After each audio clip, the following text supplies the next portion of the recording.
며느리가 시부모 똥기저귀 치우는 건 하늘이 정한 천륜이야. 어디서 감히 돈 몇 푼 번다고 유세를 부려? 당장 때려치우고 들어와서 네 시아버지 살펴라. 이 서슬퍼런 시어머니의 외침이 제 25년 인내의 마침표가 되었습니다. 시아버지의 치매 간병이라는 거대한 족쇄를 제 목에 채워 마지막 숨구멍마저 틀어막으려 한 남편과 시댁 식구들.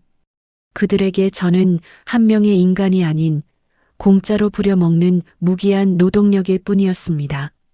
하지만 저는 더 이상 그들이 만든 지옥에서 죽어가지 않기로 했습니다. 돌이라는 이름의 감옥을 부수고 잃어버린 이름 김진숙을 찾기 위해 감행한 처절하고도 통쾌한 탈출기. 지금 시작합니다. 사연 시작 전 좋아요 버튼을 꾹 눌러주세요. 당신의 가정에 행복이 가득할 거예요. 안녕하세요. 제 이름은 김진숙입니다. 올해로 53살이 되었네요. 28배 시집와서 눈 떠보니 어느새 25년이라는 세월이 흘러 있더군요. 그동안 저는 누군가의 아내이자 며느리 그리고 두 아이의 엄마로만 불리며 살아왔습니다. 제 이름 석자보다 민지 엄마나 에미야라는 호칭이 더 익숙해진 삶이었죠.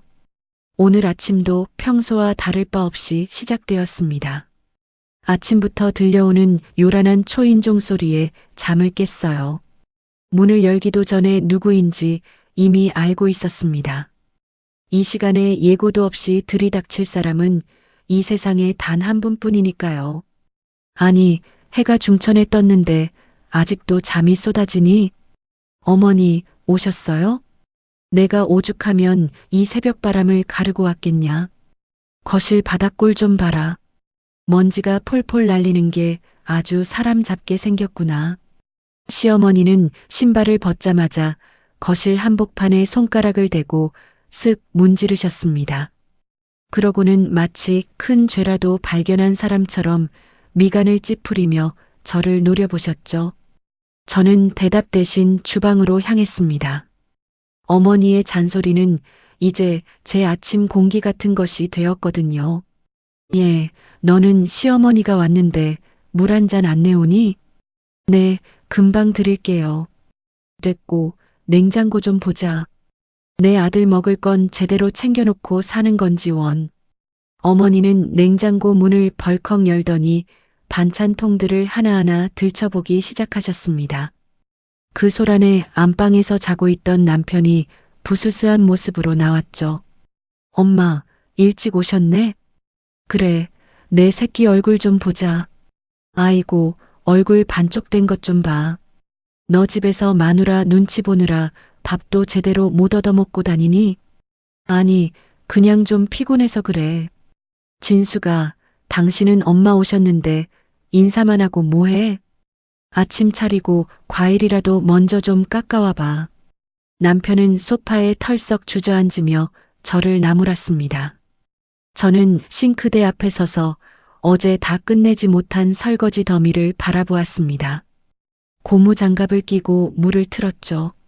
차가운 물소리가 시어머니의 날카로운 목소리를 조금이나마 덮어주길 바랐습니다. 너희 남편 사업 안 풀려서 기죽어 있는 거 안 보이니? 여편니가 집안을 화목하게 만들어야 남자가 밖에서 길을 펴는 법이야. 어디서 남편 길을 죽이고 그래? 내가 봐도 집안 공기가 칙칙한데 우리 아들은 오죽하겠냐? 너는 그저 입국 닫고 살림이나 잘하면 되는 거야. 등 뒤에서 꽂히는 어머니의 말씀은 오늘도 송곳처럼 날카로웠습니다. 하지만 저는 아무 말도 하지 않았어요. 대꾸해봐야 돌아오는 건 더 큰 비난뿐이라는 걸 25년 동안 뼈저리게 배웠으니까요. 그저 묵묵히 그릇에 묻은 기름때를 닦아낼 뿐이었습니다. 어머니가 한바탕 휘젓고 돌아가신 후 저도 집을 나설 준비를 시작했습니다. 오전 10시까지는 마트로 출근해야 했거든요. 남편의 사업이 크게 한번 무너진 뒤로 저도 참 여러 가지 일을 하며 버텨왔습니다. 식당 불판을 닦고 남의 집 살림을 돕고 새벽 시장에서 짐을 나르기도 했었죠. 가족의 생계를 오롯이 책임져야 했던 시절도 있었습니다. 그렇게 돈이 된다면 무엇이든 가리지 않고 뛰어들며 십수년을 그렇게 닥치는 대로 살아왔습니다. 지금 하고 있는 마트 캐셔 일도 그렇게 흘러 닿은 고단한 삶의 정거장 중 하나일 뿐이고요. 안방 화장대 거울 앞에 앉았습니다. 화장기 없는 제 얼굴이 낯설게 다가왔습니다. 눈가에는 깊은 주름이 패어 있고 입술은 생기를 잃어 거뭇해 보였죠. 무엇보다 제 시선을 붙잡은 건 화장대 위에 놓인 제 손이었습니다. 내 손이 언제 이렇게 됐지? 손마디는 붉어져 나오고 피부는 거칠어질 대로 거칠어져 있었습니다. 마트에서 수천 번 바코드를 찍고 무거운 물건을 나르느라 굳은 살이 박인 손. 집에 돌아와서는 다시 기름때를 닦고 걸레질을 하느라 쉴 틈 없던 손입니다. 거울 속의 여자가 저를 빤히 쳐다보고 있었습니다. 분명 저인데 제가 누구인지 알 수 없는 기묘한 기분이 들더군요. 김진숙이라는 이름은 어디로 사라지고 이 달아빠진 껍데기만 남은 걸까요? 진숙아, 너 지금 뭐하고 사니? 나지막이 제 이름을 불러보았습니다. 하지만 거울 속의 여자는 대답이 없었죠. 저는 서둘러 가방을 챙겨 문을 나섰습니다. 오늘도 마트에는 손님들이 넘쳐날 것이고 저는 또 이름 없는 그림자로 하루를 버텨내야 하니까요. 제 인생의 시계가 잠시 멈춰버린 것 같은 그런 축축한 아침이었습니다. 마트로 향하는 버스에서 창밖을 보며 저는 15년 전 그날을 떠올렸습니다. 가족이라는 성벽이 와르르 무너져 내리던 그 서늘한 계절 말이죠. 남편의 사업이 부도났다는 소식이 들려온 날, 집안은 순식간에 초상집이 되었습니다. 거실에는 빈 소주병들이 굴러다니고 남편은 며칠째 씻지도 않은 채 소파에 파묻혀 있었죠. 여보, 계속 이렇게 있을 거야? 애들 학원비도 밀렸고 당장 쌀독도 비어가고 있어. 내가 어떻게든 알아볼 테니까 당신도 기운 좀 차려봐. 제 말에 남편은 술 냄새를 풍기며 버럭 소리를 질렀습니다. 알아보긴 뭘 알아봐. 당신이 사업을 알아. 돈을 알아? 가만히 좀 있어. 안 그래도 미칠 것 같으니까. 남편의 고함보다 무서웠던 건 당장 내일 아이들에게 먹일 우유한 팩살 돈이 없다는 현실이었습니다. 저는 눈물을 닦을 새도 없이 밖으로 뛰어나갔죠. 길거리에 붙은 구인 광고 전단지를 닥치는 대로 훑으며 전화를 걸었습니다. 경력 단절된 30 후반의 여자를 반겨주는 곳은 어디에도 없었지만 저는 포기할 수 없었습니다. 결국 제가 찾아낸 곳은 시장 골목 끝자락에 있는 낡은 해장국집이었죠. 그날부터 제 일상은 펄펄 끓는 가마솥 앞에서의 사투가 되었습니다. 매일 12시간씩 뜨거운 불 앞에서 뚝배기를 나르고 산더미 같은 설거지를 해치웠죠. 집에 돌아오면 온몸에 고기 누린내가 배어 코를 찔렀습니다. 그렇게 한 달을 꼬박 채워받은 첫 월급 봉투를 들고 저는 가장 먼저 시어머니 댁으로 향했습니다. 어머니, 이번 달 생활비예요. 남편 사업 정리될 때까지 제가 어떻게든 버텨볼게요. 어머니는 제가 내민 봉투를 낙채듯 가져가시더니 속 안에 10,000원 지름더미를 확인하셨습니다. 그러고는 고맙다는 말 한마디 대신 혀를 차며 말씀하셨죠. 겨우 이거냐? 남자가 사업하다 보면 좀 망할 수도 있는 거지. 번듯한 직장도 아니고 식당 주방에서 그릇 닦아번 돈을 어디다 유세니? 내 아들 기 안 줄게. 네가 잘 좀 챙겨라. 애가 아주 초췌해졌더라. 가슴 밑바닥에서 뜨거운 것이 울컥 치밀어 올랐지만 저는 입술을 깨물며 참았습니다. 어머니에게 저는 그저 아들의 부족함을 메꿔야 하는 당연한 소모품이었던 모양입니다. 지친 몸을 이끌고 집에 돌아오면 남편은 더 가관이었죠. 왜 이렇게 늦었어? 집안 꼴이 이게 뭐야? 밥은? 여보, 나 방금 퇴근했어. 당신도 오늘 하루 종일 집에 있었으면서 청소라도 좀 해놓지 그랬어. 제 말에 남편은 자리를 박차고 일어났습니다. 지금 나 무시하는 거야? 돈 좀 벌어온다고 유세 떠는 거냐고. 당신이 언제부터 그렇게 잘났어? 내가 밖에 나가서 고생할 때는 고마운 줄도 모르더니. 남편은 자격지심에 휩싸여 밖으로 겉돌기 시작했습니다. 고생하는 아내에 대한 미안함은커녕 오히려 큰 소리를 치며 제 속을 뒤집어 놓았죠. 밤늦게까지 술을 마시고 들어와 행패를 부리거나 아예 며칠씩 집에 들어오지 않기도 했습니다. 성벽은 이미 무너졌는데 저는 무너진 돌덩이들을 온몸으로 받치며 홀로 서 있었습니다. 그때 저는 깨달았어야 했습니다. 제 희생이 당연하게 여겨지는 이 집구석에서 제 이름은 이미 지워지고 있었다는 것을요. 하지만 그때의 저는 아이들을 지켜야 한다는 생각에 그저 견디는 것밖에 알지 못했습니다. 오늘따라 덜컹거리는 버스 소리가 그때 제 가슴이 무너지던 소리처럼 들리네요. 살다 보면 가슴에 지워지지 않는 멍이 하나씩 생기기 마련이죠. 제게는 5년 전 그날이 바로 그런 날이었습니다. 친정엄마의 병세가 깊어지던 그 무렵, 저는 시댁의 제사 준비로 정신이 없었습니다. 전 부치는 기름 냄새에 속이 울렁거리던 그때 앞치마 주머니 속 휴대폰이 미친 듯이 울렸죠. 언니, 엄마가 이상해. 빨리 와야 할 것 같아. 동생의 절박한 목소리에 제 심장이 덜컥 내려앉았습니다. 손에 묻은 밀가루를 닦을 새도 없이 자리에서 일어났죠. 하지만 제 앞을 가로막은 건 서슬퍼런 시어머니의 목소리였습니다. 어딜 가느냐? 지금 전이 이만큼이나 남았는데. 어머니, 저희 엄마가 위독하시대요. 지금 당장 가봐야 해요. 사돈 노인네 아픈 게 하루 이틀이니? 오늘이 우리 집안 조상님들 모시는 큰 제사라는 거 잊었어? 죽고 사는 건 하늘에 달린 건데 네가 간다고 뭐가 달라져?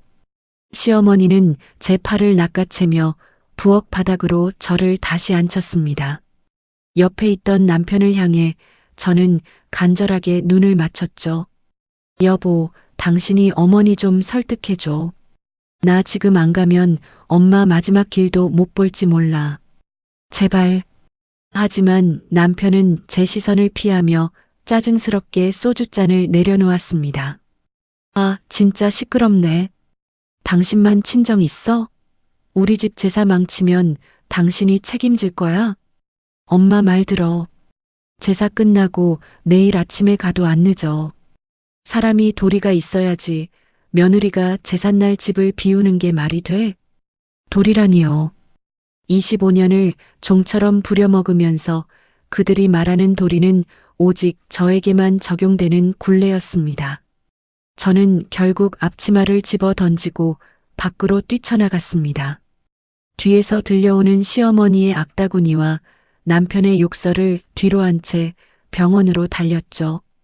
응급실 복도는 차갑고 고요했습니다. 당장 수술비며 입원비가 급하다는 동생의 말에 저는 남편에게 전화를 걸었습니다. 비상금 한 푼 마음대로 쓸 수 없게 관리하던 남편이었으니까요. 여보, 나야. 엄마가 너무 안 좋으셔. 급하게 병원비가 좀 필요한데. 뭐? 병원비? 야, 김진숙. 너 정신 있는 년이야? 남의 집 제사 망치고 가서 한다는 말이 돈 달라는 거야? 안 그래도 재수없게 제삿날 사돈 노인네 때문에 이게 뭐야? 내 인생 꼬이는 게 다 당신 친정 식구들 기운이 안 좋아서 그런 거라고. 재수옴 붙기 전에 당장 전화 끊어. 전화기 너머로 들려오는 남편의 폭언은 제 심장을 갈기갈기 찢어 놓았습니다. 재수옴 붙는다니요. 평생 딸 자식 시댁 눈치 볼까봐 보약 한 채 마음 편히 못 얻어 드신 우리 엄마한테 어떻게 그런 말을 할 수 있나요? 결국 저는 엄마의 마지막 임종을 지키지 못했습니다.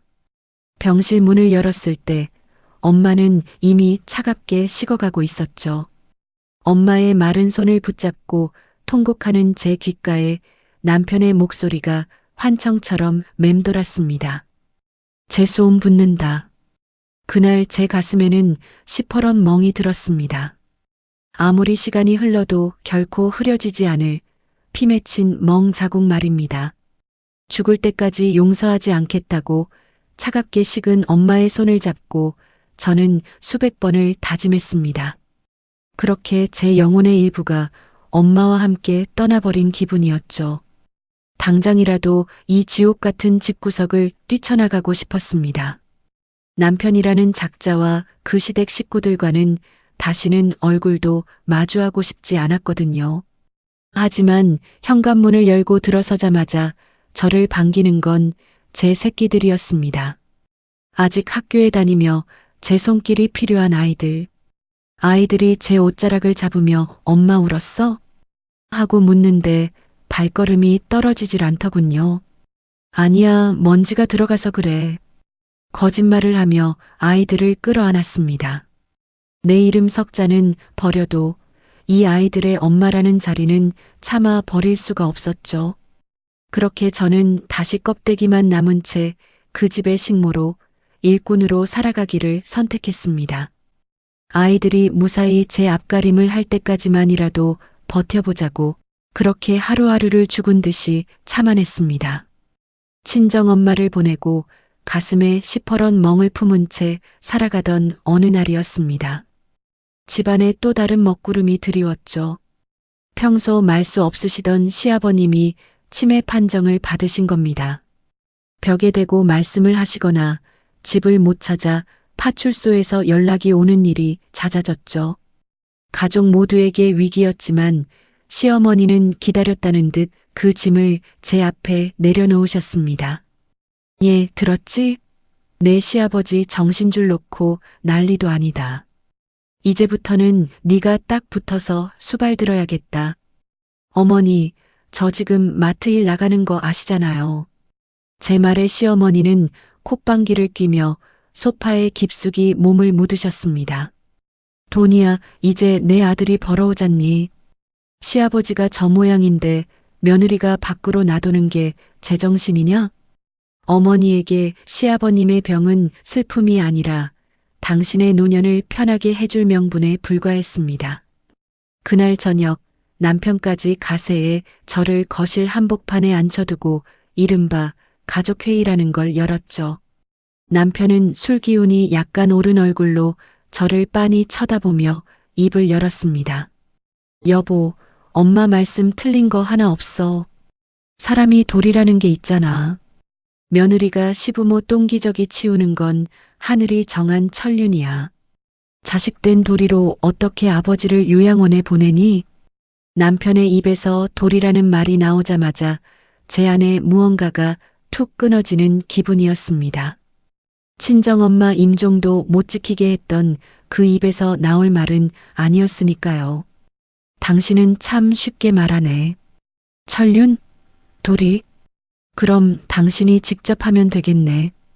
당신 아버지잖아. 당신은 아들이고 나는 남의 집 귀한 딸이었어. 제 반항에 시어머니가 탁자를 탁 치며 소리를 지르셨습니다. 이게 어디서 말대꾸야. 남자가 밖에서 큰일을 하려면 집안이 조용해야 하는 법이야. 내 아들 말에 토달지 말고 시키는 대로 해. 남편은 한술 더 떠서 제 가슴에 비수를 꽂는 결정을 내리더군요. 당신 내일부터 당장 마트 그만둬. 그 푼 돈 몇 푼 벌어온다고 유세 떨지 말고 집에서 효도나 하라고. 효도가 먼저지 돈이 먼저야?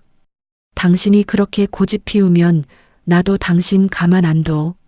남편의 눈빛에는 고마움이나 미안함이라곤 눈곱만큼도 남아있지 않았습니다. 그저 제가 무상으로 제공하는 노동력이 끊길까봐 전전긍긍하는 이기심뿐이었죠. 마트 캐셔 일을 하며 얻는 그 짧은 사회적 교류와 자존감이 제 유일한 숨구멍이었는데 그들은 이제 그 숨구멍마저 틀어막으려 하고 있었습니다. 옛날에 당신 사업 망했을 때는 나보고 나가서 돈 벌어오라고 그렇게 난리를 치더니 이제는 시부모 병수발하라고 이 난리야? 내가 이 집안 돈 벌어오는 기계였다가 이제는 똥오줌 받아내는 기계가 되어야 해? 도대체 나라는 사람은 당신들한테 뭐야? 제 외침에도 남편은 코방귀를 뀌며 안방으로 들어가 버렸습니다. 시어머니는 혀를 차며 저를 벌레 보듯 훑어보셨죠. 어휴, 저 드센 것. 저러니 내 아들이 밖으로만 돌지. 텅 빈 거실에 홀로 남겨진 저는 주먹을 꽉 쥐었습니다. 돌이라는 이름으로 포장된 이 폭력적인 요구들. 25년간 이어져 온 이 지독한 굴레가 이제 제 목을 졸라오고 있었습니다. 시아버님의 치매는 제 삶을 옥죄는 가장 무거운 족쇄가 되어 저를 짓눌렀습니다.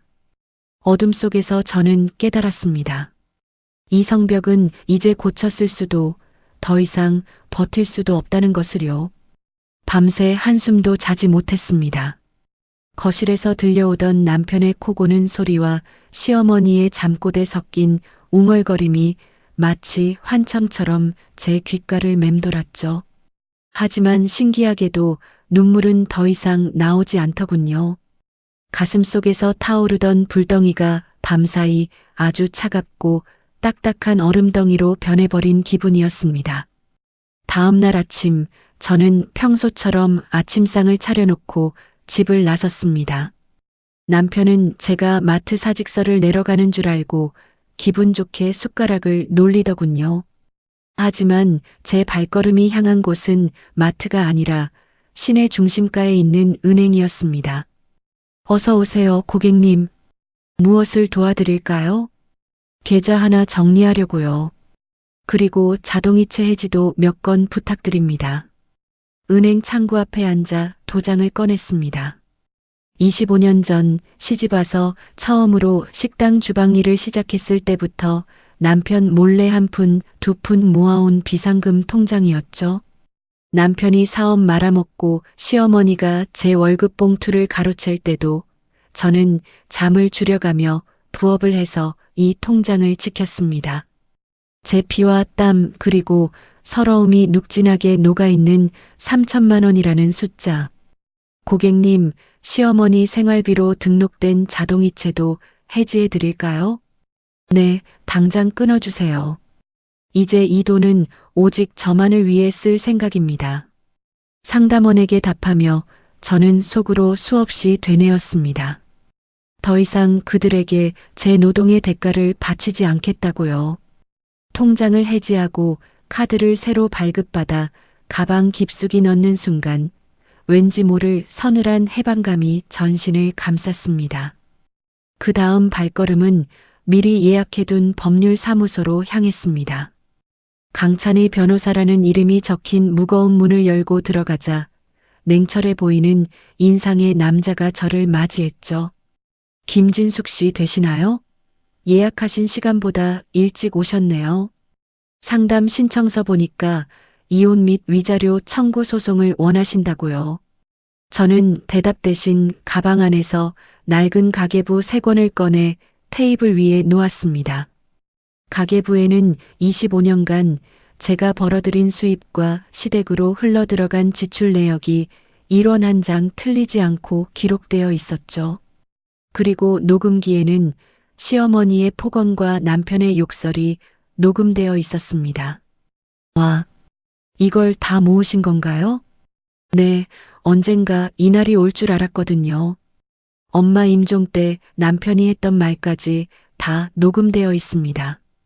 강 변호사는 자료를 훑어보더니 감탄 섞인 표정으로 저를 쳐다보았습니다. 증거가 너무 완벽해서 승소는 물론이고 재산 분할에서도 아주 유리할 거라더군요. 정말 대단하시네요. 보통은 감정적으로 대응하시느라 이런 자료를 놓치시거든요. 그 말에 저도 모르게 입꼬리가 살짝 올라갔습니다. 슬퍼서 웃는 것도 기뻐서 웃는 것도 아니었습니다. 사냥감을 앞에 둔 포식자처럼 아주 차갑고 서늘한 웃음이었죠. 25년을 참았으니까요. 그들이 저를 순한 종으로 알고 있을 때 저는 제 무덤이 아닌 그들의 무덤을 파고 있었던 겁니다. 변호사님, 법적으로 할 수 있는 건 다 해주세요. 저는 이제 잃을 게 하나도 없거든요. 사무실을 나오는데 정오의 햇살이 유난히 눈부시게 쏟아졌습니다. 하지만 제 마음은 여전히 그늘진 얼음장처럼 차분했습니다. 이제 주사위는 던져졌고 저는 더 이상 뒤를 돌아보지 않을 작정입니다. 집으로 돌아가는 길, 가방 속의 녹취록 뭉치가 마치 든든한 무기처럼 느껴졌습니다. 폭풍이 몰아치기 전 가장 고요하고 차가운 시간이 흐르고 있었습니다. 집안의 모든 불이 꺼진 깊은 밤이었습니다. 거실에서는 여전히 남편의 드렁드렁한 코 고는 소리가 들려왔죠. 그 소리가 오늘따라 왜 그리 징그럽고 소름 끼치게 들리던지요. 저는 장롱 깊숙이 넣어두었던 커다란 가방 하나를 꺼냈습니다. 25년의 세월을 정리하는 가방치고는 참으로 초라하고 작은 크기였죠. 이 옷은 어머니가 남사스럽다고 못 입게 했던 거였지. 가방 제일 밑바닥에 빨간색 코트 하나를 밀어 넣었습니다. 큰맘 먹고 샀던 옷이었지만 시어머니는 며느리가 어디 여우처럼 튀려고 하느냐며 불호령을 내리셨죠.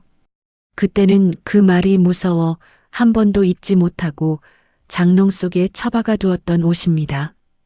낡은 옷가지를 하나하나 챙길 때마다 그 옷에 밴 서러운 기억들이 함께 딸려 올라왔습니다. 애미야, 네가 참아야 집안이 조용하다. 여자가 드세면 집구석 망조드는 거야. 제 귓가에는 그동안 저를 가두었던 시어머니의 목소리가 환청처럼 맴돌았습니다.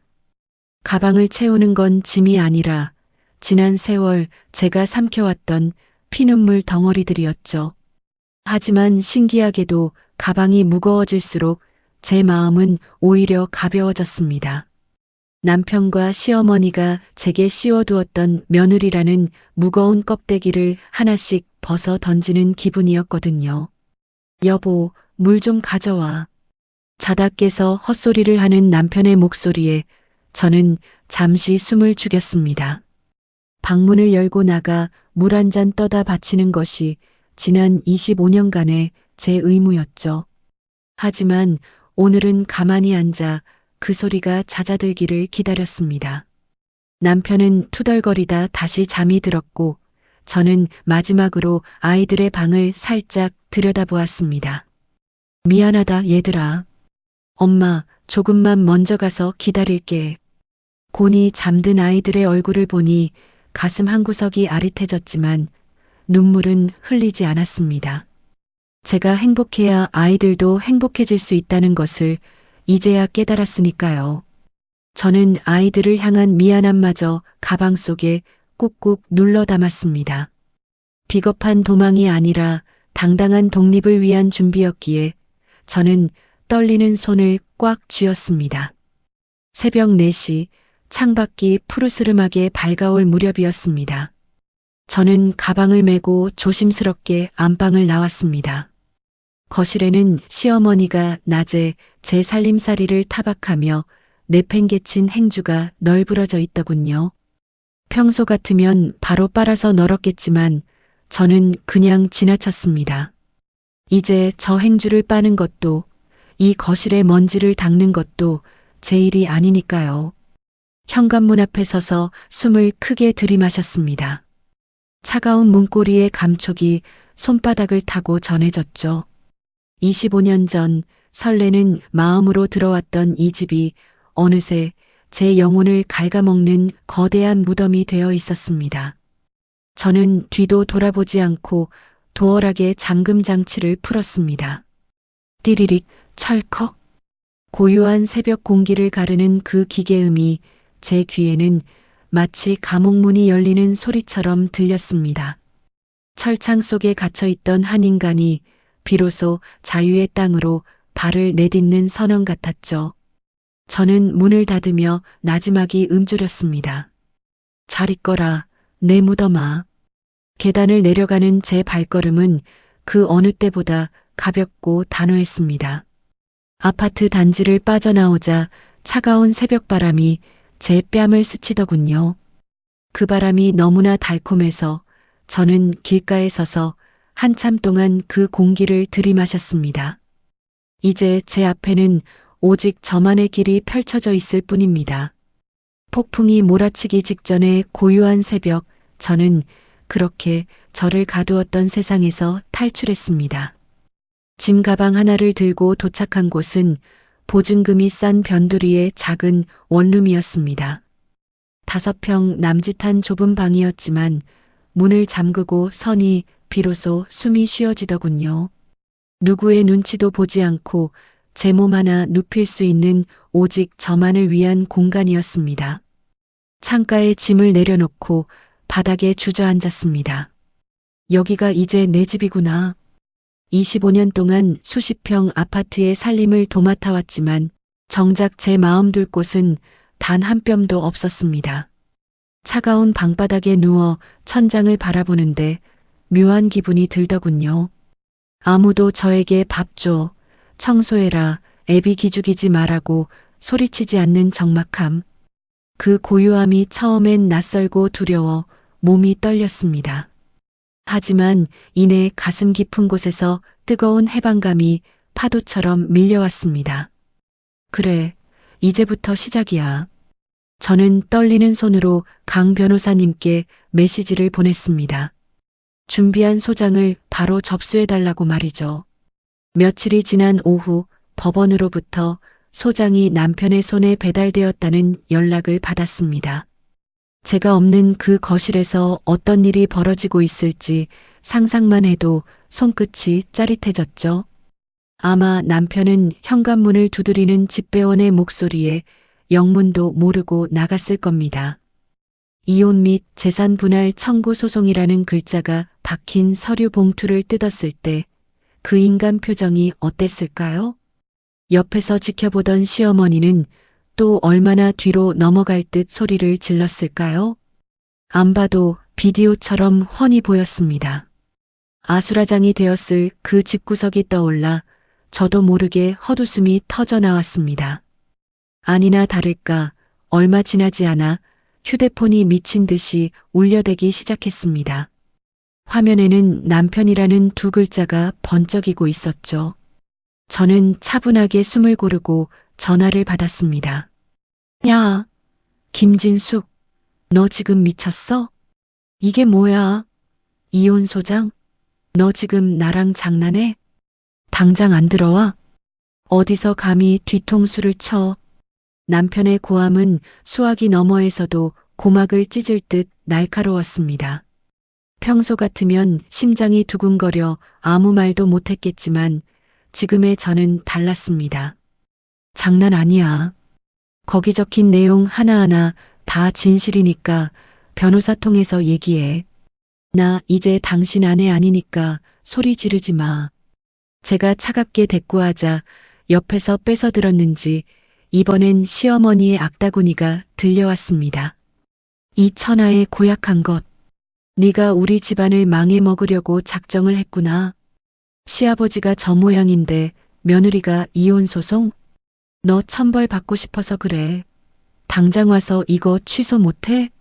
시어머니의 목소리는 분노로 부들부들 떨리고 있었습니다. 어머니에게 저는 여전히 당신의 수발을 들어야 할 종에 불과했던 것이죠. 저는 아무 대답 없이 조용히 통화 종료 버튼을 눌렀습니다. 이제 더는 당신들 목소리 들을 일 없어. 빗발치던 전화가 뚝 끊기고 다시 방 안에 정적이 찾아왔습니다. 그 침묵이 세상에서 가장 아름다운 음악처럼 느껴지더군요. 25년 동안 억눌려 있던 제 가슴 속 응어리가 조금씩 녹아내리는 기분이었습니다. 핸드폰 화면을 바라보며 저는 생전 처음 느껴보는 승리감과 카타르시스를 맛보았습니다. 그날 밤 저는 난생 처음으로 남을 위한 요리가 아닌 저만을 위한 라면 한 그릇을 끓여 먹었습니다.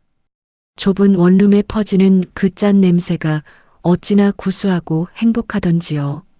불 꺼진 방에서 저는 비로소 깊고 달콤한 잠에 빠져들었습니다.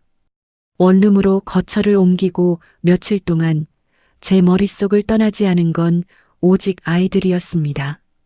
남편과 시어머니는 차단했지만 제 목숨보다 소중한 자식들에게까지 소식을 끊을 수는 없었죠. 고민 끝에 아이들에게 제가 지내는 곳의 주소를 문자로 보냈습니다. 엄마 잘 있으니 걱정 마라는 짧은 인사와 함께요. 그날 저녁 좁은 복도 끝에서 익숙한 발소리가 들려왔습니다. 문 앞에 선 민지와 준영이의 얼굴을 보는 순간 저는 그만 자리에 주저앉을 뻔했습니다. 엄마. 민지가 달려와 저를 꽉 껴안았고 준영이는 방 안을 둘러보며 입술을 굳게 다물더군요. 좁고 낡은 방 안에 아이들을 안치고 나니 못난 엄마가 된 것 같아 가슴이 미어지는 것 같았습니다. 근데 엄마, 방이 너무 좁고 춥잖아. 민지는 방구석에 놓인 제 작은 가방과 혼이불을 보더니 결국 울음을 터뜨렸습니다. 저도 참으려 했지만 아이들의 젖은 눈동자를 보니 눈물이 본물 터지듯 쏟아졌죠. 저는 아이들의 손을 꼭 잡고 연신 고개를 숙였습니다. 미안해, 얘들아. 엄마가 끝까지 버텨서 너희 뒷바라지 다 해줬어야 했는데 이런 모습 보여줘서 정말 미안해. 아빠랑 할머니 곁에 너희만 두고 나와서 엄마가 죄인이네.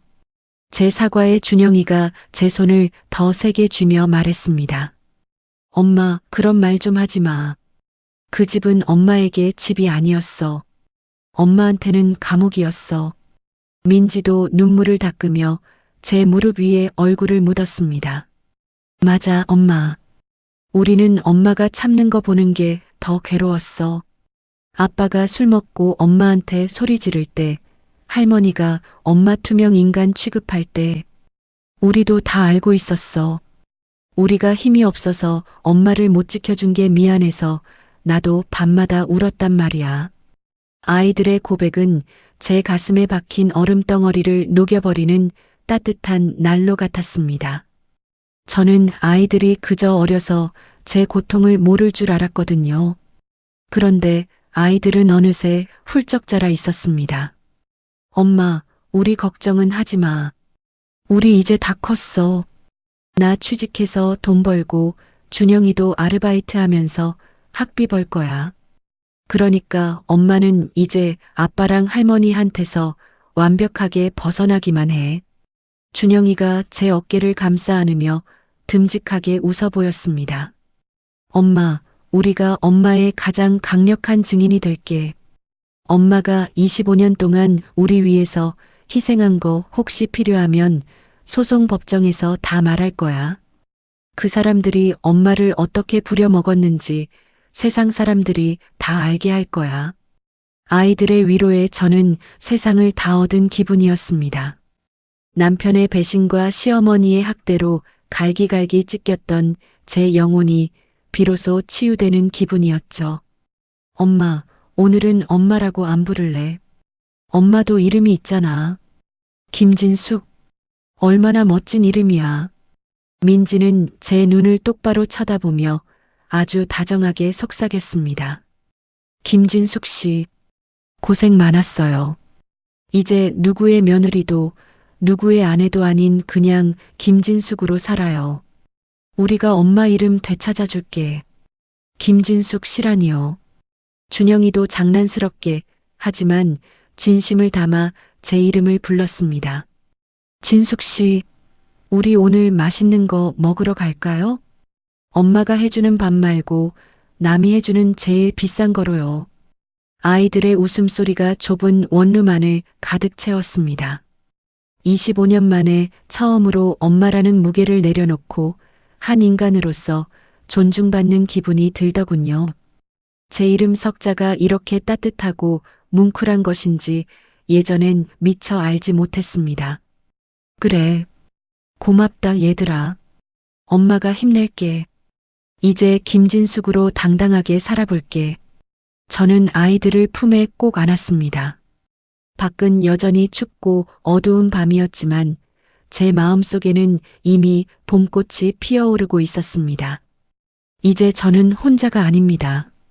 제 곁에는 세상에서 가장 든든한 아군, 제 아이들이 있으니까요. 그날 밤 아이들이 돌아간 뒤에도 김진숙이라는 세 글자가 제 가슴 속에서 환하게 빛나고 있었습니다. 마침내 심판의 날이 밝았습니다. 법정 입구에 들어서니 공기가 차갑고 묵직하더군요. 멀리서 남편과 시어머니의 모습이 보였습니다. 불과 몇 달 사이에 남편은 몰라보게 초췌해져 있었습니다. 다림질 안 된 셔츠와 덥수룩한 수염을 보니 제가 집을 나간 뒤 그의 삶이 얼마나 엉망이었을지 짐작이 갔죠. 반면 시어머니는 여전히 화려한 옷차림에 기세등등한 표정으로 저를 노려보시더군요. 네가 감히 여기가 어디라고 나타나? 조강지처가 집을 나가더니 아주 대가리가 굵어졌구나. 법정 안에서도 멈추지 않는 시어머니의 고함에 판사가 엄중히 주의를 주었습니다. 재판이 시작되자 강 변호사님이 차분하지만 송곳 같은 목소리로 변론을 이어갔습니다.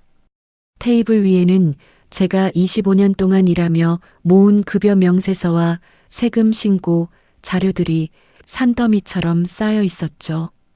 피고는 원고의 노동력을 착취하며 경제적 지주로 부려왔습니다. 여기 원고가 식당 주방과 마트에서 벌어온 모든 소득 증빙 자료가 있습니다. 또한 시어머니의 상습적인 폭언과 친정엄마 임종을 막은 반인륜적인 행태가 담긴 녹취록을 제출합니다. 법정의 녹취록도 울려 퍼졌습니다. 시어머니의 표독스러운 목소리와 남편의 무책임한 폭언이 흘러나오자 법정 안은 찬물을 끼얹은 듯 조용해졌죠. 남편은 고개를 푹 숙인 채 아무 말도 못했고 시어머니는 얼굴이 불그락푸르락 변하며 헛기침만 해댔습니다. 판사는 서류와 녹취를 꼼꼼히 살피더니 안경을 고쳐 썼습니다. 본 재판부는 원고의 기여도를 매우 높게 평가합니다.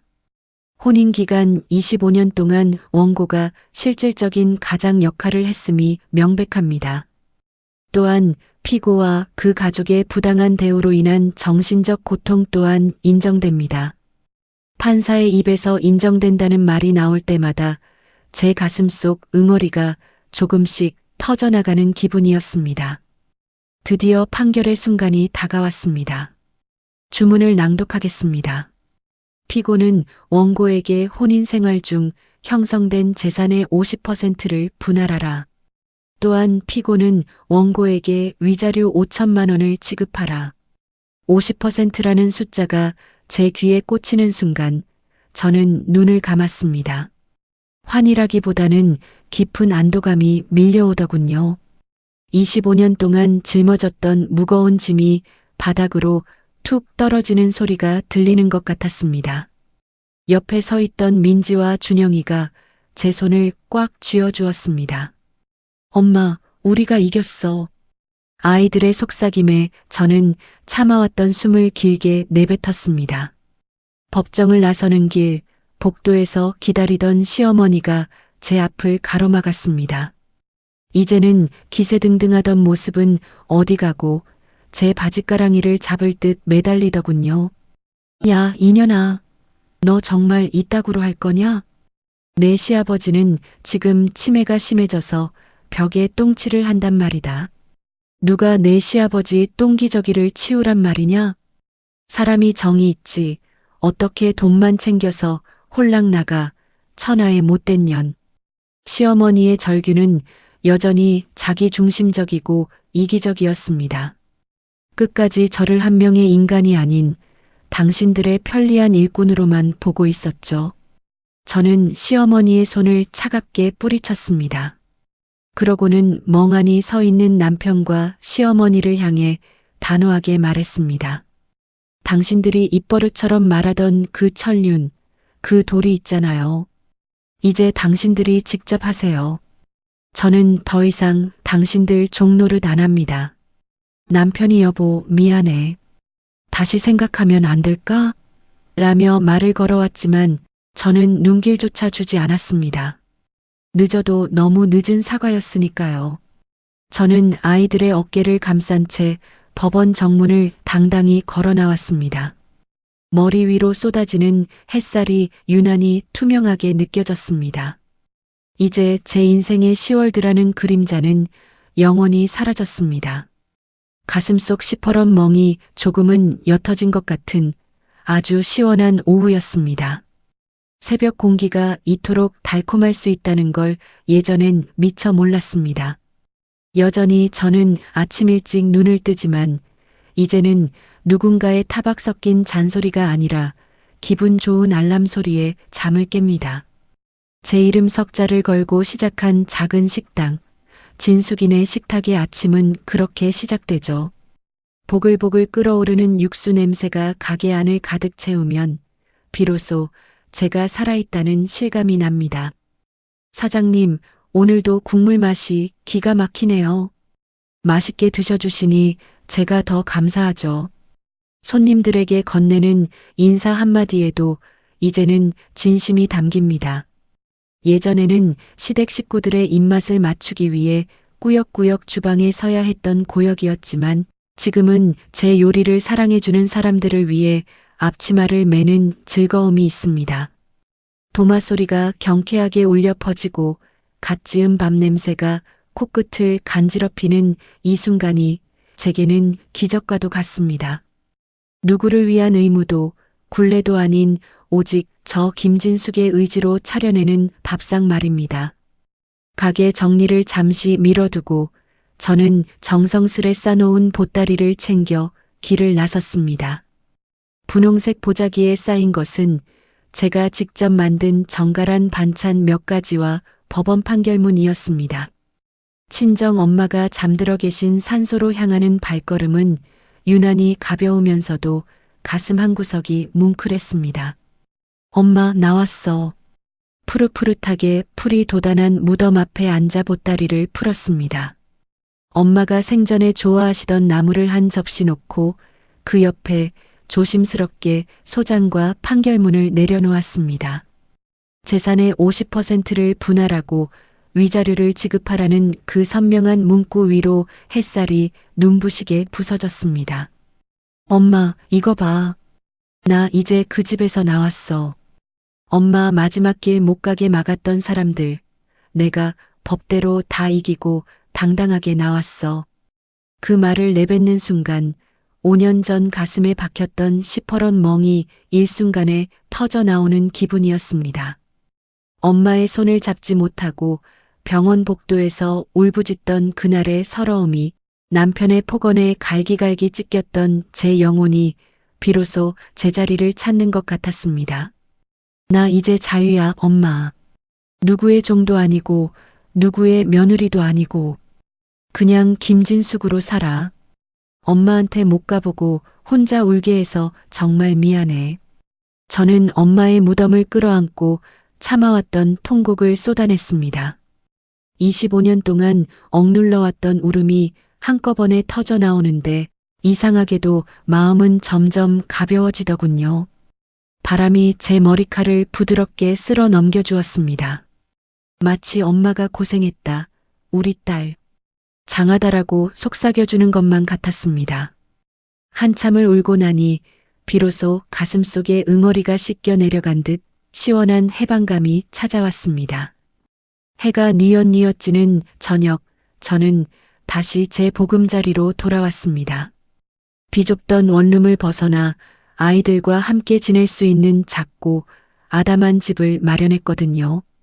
주방에서는 맛있는 찌개 냄새가 나고 거실에서는 민지와 준영이의 웃음소리가 들려옵니다. 엄마, 오늘 메뉴는 뭐야? 진숙 씨, 배고파요. 빨리 밥 주세요. 아이들이 장난스럽게 제 이름을 부르며 식탁 앞에 앉습니다.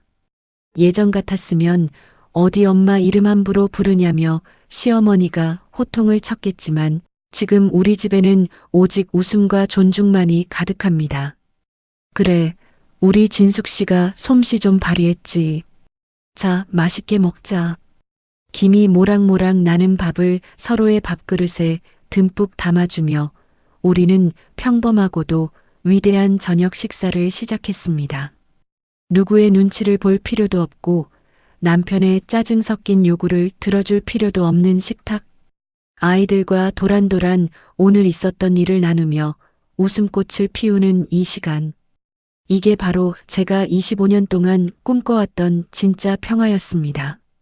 창밖으로 붉게 물든 노을이 거실 안까지 깊숙이 들어옵니다. 그 따스한 빛을 받으며 저는 생각했습니다. 인생의 봄날은 화려한 꽃길이 펼쳐지는 것이 아니라 내 마음의 주인으로 당당하게 서는 그날부터 시작된다는 것을요. 저는 이제 더 이상 닳아버린 껍데기가 아닙니다. 누구보다 강한 생명력을 지닌 제 인생의 주인공 김진숙입니다. 거울 속의 저는 이제 낯선 여자가 아닙니다. 깊게 패인 주름마저도 치열하게 살아온 제 훈장처럼 느껴져 사랑스럽습니다. 여보세요? 식당 예약문의 전화를 받으며 저는 밝게 웃습니다. 내일은 또 어떤 손님들이 제 식탁을 찾아와 행복한 미소를 지어줄까요? 저를 기다리는 내일이 있다는 것, 제 이름으로 불릴 미래가 있다는 것이 이토록 벅찬 일인지 예전엔 미처 몰랐습니다. 제 인생의 이 막은 이제 막을 올렸습니다. 지독했던 겨울을 견뎌내고 피어난 매화처럼 저는 이 봄날의 햇살을 마음껏 만끽할 겁니다. 저와 같은 아픔을 겪고 계신 모든 분께 제 이야기를 들려주고 싶습니다. 당신의 인생도 당신의 이름도 결코 늦지 않았다고요. 25년 만에 되찾은 제 진짜 평화가 창가에 내려앉는 노을처럼 고요하고 아름답습니다. 저는 지금 세상에서 가장 행복한 김진숙입니다. 청취자 여러분, 그동안 김진숙 씨의 파란만장한 여정을 함께 해주셔서 감사합니다. 진숙 씨가 되찾은 찬란한 봄날처럼 청취자 여러분의 삶에도 언제나 따뜻한 평화가 깃들기를 기원하며 오늘 사연을 마칩니다. 잘 들어주셨다면 구독과 좋아요 버튼 그리고 진숙 씨에게 남기는 응원의 댓글도 부탁드려요.